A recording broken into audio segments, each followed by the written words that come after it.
Good morning students. So let's start with validation activities. So in the previous lecture we have seen the SDLC, the life cycle, right? Life cycle in the sense I mean is in case of verification and validation, all those SDLC phases that participate. The left hand side that represents your verification and the right hand side that represents your validation activities. So we have already covered this verification activities in the previous lecture, you can refer that. Now we'll be talking about this right hand side part, that is the validation activities. So normally the validation activities includes building the test plans and corresponding testing activities which are being carried out. So what exactly is verification and why it is required? Validation. So validation is a process of validating, that is finally performing the testing at the end to satisfy all the users' requirement, right? So you need to check whether your system is fulfilling all those users' requirement or not. We also check whether the actual behavior matches with the desired behavior of the system. We do check for the bugs or the errors present in the system. Finally, you can say it is the final testing which is being carried out and we have a scope. Still you can encounter errors if it is left out and you can go for eliminating those errors. And finally, if it is properly tested, while you are carrying out so many types of testing gradually from unit, integration system and all that, so what is actually the outcome? Your system is properly tested, it is error free, it is fulfilling all the users' requirement, so ultimately it will be a quality product. So validation actually enhances the quality of the software.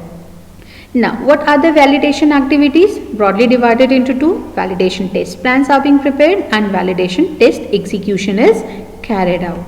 So validation test plans are the test plan documents which are prepared after each phase which is going to assist in corresponding testing.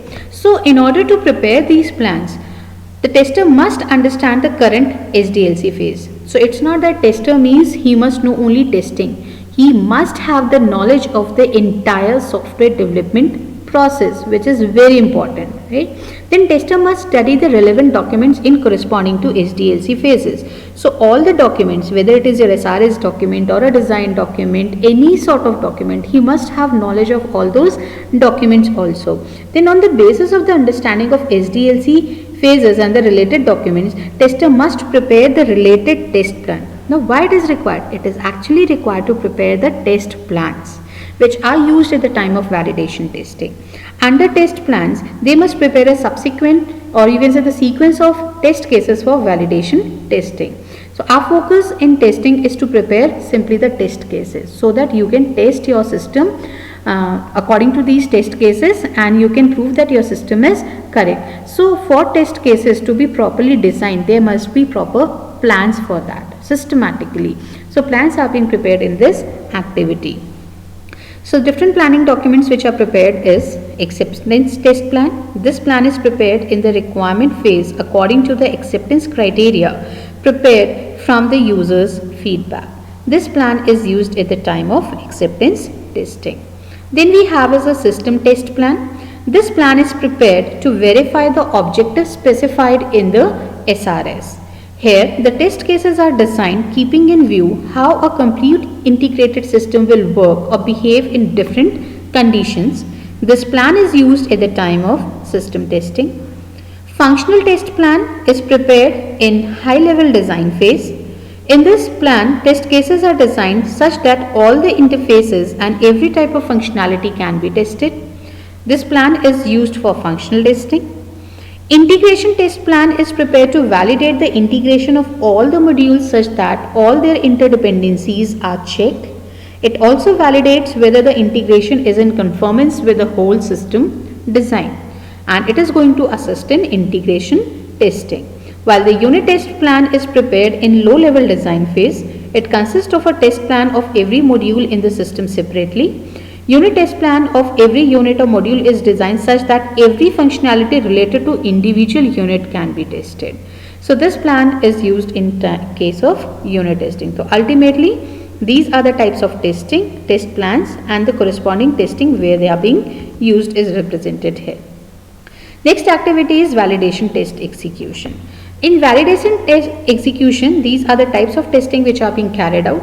First one is the unit testing, then integration, functional, system, acceptance and installation testing. So unit testing is the process of testing the individual component of a system. Individual components are your modules or the functions. Integration testing is testing the interface between the modules if there is any error or not, right? So this is the thing which used to check the interfaces. So parametric errors or interface errors are identified using this integration testing. Functional testing is to verify that the system behaves correctly from the user or business perspective and functions according to the requirement, model or other design paradigm used to specify the application. So that means you are going to check ultimately the functionality of your system. System testing, to test the whole system on various grounds where bugs may present. So with different criteria you can perform the testing on overall system to check functional and non-functional requirements. Acceptance testing is defined as a process of comparing the final system with the needs of the customer as agreed upon while you prepare your acceptance criteria, whether to accept it or to reject it, whether the customer is satisfied or not. Then installation testing is to test the process of making the software operational. Say you have developed the software, now you are deploying it and it's not operational. Customer is not able to use it, right? So it must be operational. The installation process must identify the steps required to install that system and effectively use that system. So these are the validation test execution activities that has to be taken care of. So thank you for today.